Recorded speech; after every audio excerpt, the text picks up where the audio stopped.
Welcome back sa aking channel. Kapamilya actor Enrique Hill gustong makatambal muli sa pelikula ang aktres na si Catherine Bernardo. Wala na nga bang pag-asa na makatambal si Liza Soberano? Panuurin at pakinggan ang buong detalye.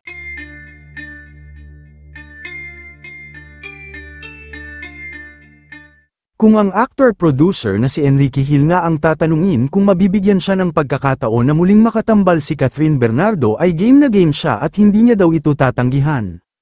May mga ulat kasi ngayon na pinag-iisipan na daw ng ABS-CBN na pagsamahin uli sina Kath at Ken sa isang acting project kaya naman hiningan ng ilang members ng media ng reaksyon ang binata hinggil dito. Aniya, I'm not sure about that, I haven't heard about that but I'm always open to anything, of course.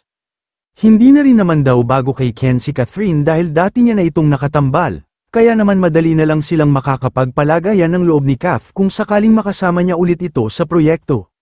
Matatandaan na unang nagkatrabaho ang dalawang kapamilya stars noong 2012 ABS-CBN hit primetime series na Princess and I kasama sina Danielle Padilla at Khalil Ramos.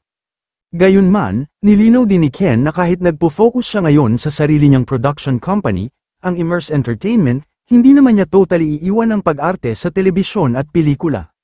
Sa katunayan nga nito, ay miss niya nang makatambal muli ang kanyang girlfriend na si Liza Soberano, na hanggang ngayon ay hinihintay niya pa rin, pero sa ngayon ay mukhang malabo pa ito, dahil busy ngayon si Liza sa kanyang career sa ibang bansa. Well, kung totoo man ang balita tungkol sa muling pagtatambal muli nila ni Catherine Bernardo, ay panigurado na maghihit na naman ito sa takilya, dahil alam naman ng lahat kung gaano kasikat at kagaling ang isang Catherine Bernardo. Kamakailan nga lamang ang pelikulang pinagbidahan nila Alden Richards na Hello Love Again ay kumita lang naman ng lagpas 1 bilyong piso. Kaya naman kung sakaling gumawa ulit si Kath ng pelikula kasama naman si Ken, ay tiyak kikita rin ito ng malaki dahil parehas naman silang may mga solid na taga-suporta. Kayo mga ka-showbiz, anong masasabi nyo sa ating showbiz topic ngayon?